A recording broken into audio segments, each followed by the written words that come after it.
The Lord be with you. Marcel Sternberger was a very methodical man of about 50 years old and originally from Hungary.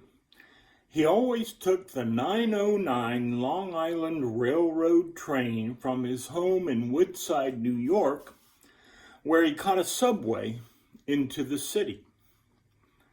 On the morning of January 10th, 1948, Sternberger boarded the 909 as usual.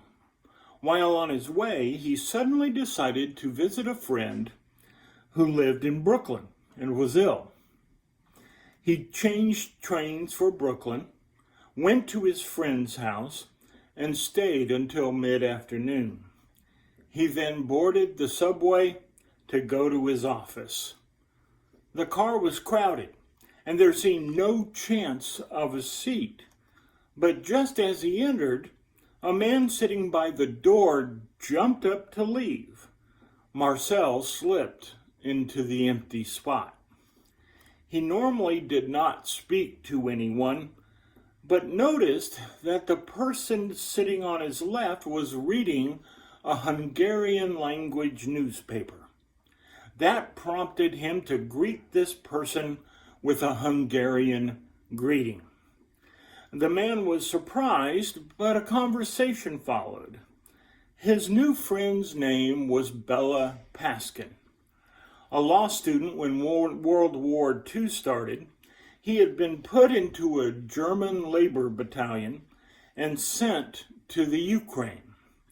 Later, he was captured by the Russians and was put to work burying the German dead. After the war, he covered hundreds of miles on foot until he reached his home in Debrecen, a large city in eastern Hungary. When he went to the apartment once occupied by his family, he found strangers living there. No one had ever heard of his family. As he was leaving, full of sadness, a boy ran after him calling, "Paskin Boxy, Paskin Boxy." That means Uncle Paskin. He went to the boy's home. "Your whole family is dead," they told him. "The Nazis took them and your wife to Auschwitz." Paskin gave up all hope. Too heartbroken to remain any longer in Hungary, Paskin set out on foot again, stealing across border after border until he reached Paris. He managed to immigrate to the United States in October 1947, just 3 months after Sternberger met him.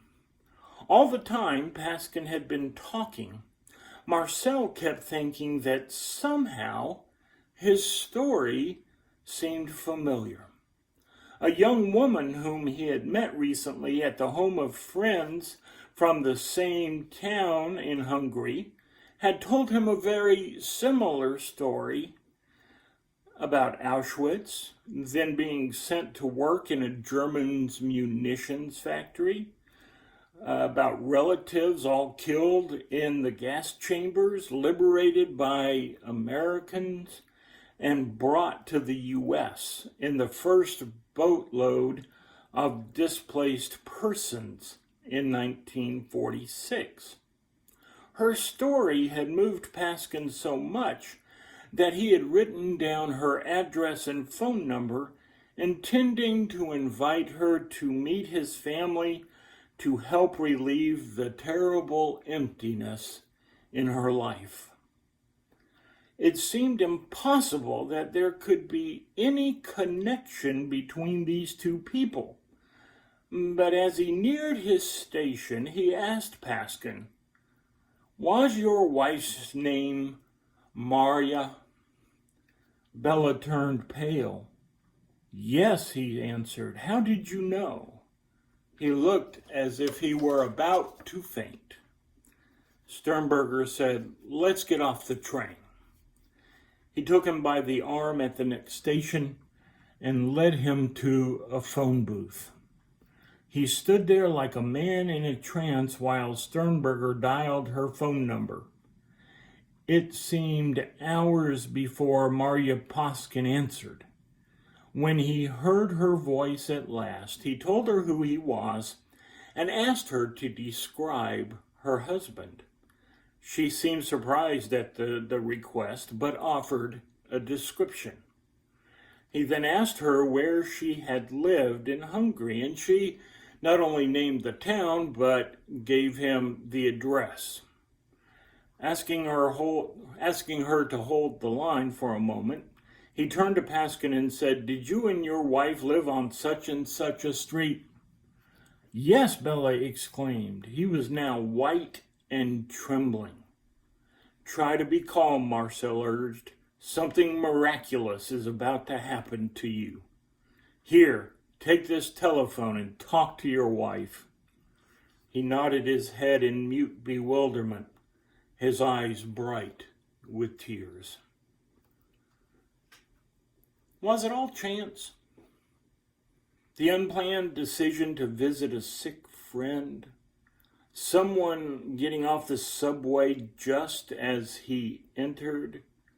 That he would sit next to someone whom he could recognize as a fellow Hungarian by the newspaper he held? A woman remembered because of her story and a phone number and address written down? Was it all chance? Or was it truly something miraculous that had happened? I love stories like this one. They remind me who is and who always will be in charge. So what do you think? Was it chance? Or did God ride the Brooklyn subway that afternoon? Amen.